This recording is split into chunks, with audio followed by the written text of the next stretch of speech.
Grateful to be here, actually a place and a venue that I graduated in 14 years ago. So it's my pleasure to be here. I feel very honored to be asked to give a quick input into this meeting that is focusing on a very crucial issue. Indeed, our world is experiencing extended humanitarian crisis, both natural and man-made. Outbreak of Ebola in Sierra Leone, earthquake in Nepal, war in Syria, recurring conflict and ongoing conflict in Democratic Republic of Congo and Sudan. All these confirm our fears. I'm indeed delighted that Diaspora as a group have been included or identified in the call to involve a multitude of stakeholders for a more sustainable and effective response. This highlights and acknowledges the crucial role that this group play not only in development but also in humanitarian crisis. Diaspora has already been acknowledged as an important development actor by many governments and countries around the world. Indeed, Ireland, for example, is a very good example. However, in Ireland, we give more emphasis to the Irish diaspora, which is great, but based on the crucial role that the Irish diaspora has continued and continue to play in development. There have been, however, lack of recognitions and support of diaspora community living in Ireland. Out of the 12% of the Irish population are foreign national, many of which are making contribution to their countries of origin. Despite the fact that diaspora is highlighted in the Irish international policy paper, One World, One Future, there have been no support for diaspora group here.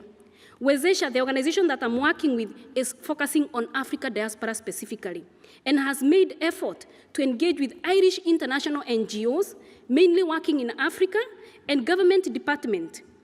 But it has not been easy. From our experience, diaspora groups sometimes have been undermined, seen as competitors, not recognized, unexperienced, or not equipped enough to run organizations, even after many years of proving themselves. Wezesha is currently working on mapping the Africa diaspora in Ireland on top of overseas actions and activities in Democratic Republic of Congo and Kenya. From one of the feedback that we have, from some of the feedbacks that we have received so far, that there are great contributions that are already been made by African diaspora living in Ireland to their countries of origin. Building of schools, library, hospitals, working on climate change, human rights, and empowerment project. Diaspora groups, therefore, are making huge contributions and are already involved in humanitarian response. They provide assistance with the hope that suffering can be lessened and recovery speeded up. Many do this through use of website, online donations, text donations, through knowledge and skill sharing, by volunteering and rendering professional expertise. Socially, they are able to access communities and have built network and trust with these communities. And indeed, from our work with Wezesha, we've seen this. They provide with collections and distributions of goods, which are food and non-food goods. Others provide assistance through relocations of their family members and friends from disaster areas. And actually, I witnessed this myself in 2007 during the conflict in Kenya, the political conflict that happened there, that people used the social media to move their families from the areas which had the conflict to areas that were safe. Politically, they lobby their government for better policies for development. Others provide advice on development initiative or resilience measures to help counteract any future disaster. With feeling of loyalty and commitment to their countries of origin, diaspora may sustain engagement during a crisis beyond humanitarian response into political transition and broader development process. Therefore, diaspora link with a country of origin may position them to provide unique contribution to the humanitarian community. How do we move forward as the diaspora and being involved in the humanitarian response?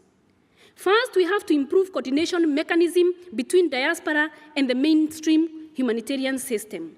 There is need for better understanding and study of diaspora intervention method and organizational capacity. International humanitarian actors should be aware of diaspora group. There is need for an open dialogue and engagement. Institutions should understand, acknowledge, value, and support diaspora initiative. We must acknowledge and recognize diaspora added advantage. These include cultural, knowledge, skill set, language, and communication. Government in many countries as well have lately realized the role that the diaspora plays in development of their countries of origin, earning them respect. This is an added advantage, and working with the diaspora as humanitarian community is an added value. It is important to implement diaspora policy and lender support to build the capacity and systematic working structure of diaspora groups and organizations. Ireland indeed, first of all, needs to take this step. It is also important to uphold the humanitarian principle all the time. So based on all the consultations that have been held, and I've been involved in some of the consultations, and based in my engagement with the development sector and the humanitarian sector now, we must uphold the humanitarian principle at all times, including the fifth principle that has been suggested by Ireland of subsidiarity. Diaspora is therefore already willing to engage and work with the humanitarian organizations out there. Finally, I believe the diaspora groups and organizations are better placed, having ties already with the peoples and communities in their countries of origin, and as a result, recognizing the role of diaspora and partnering with them in the humanitarian context can be considered an innovative approach to maximize the impact of the assistance. And I really encourage the Irish government to support the support the diaspora living here in order to make sure that what we are talking about of humanitarian engagement is really achieved by the diaspora here living in Ireland. Thank you. Salome, thank you.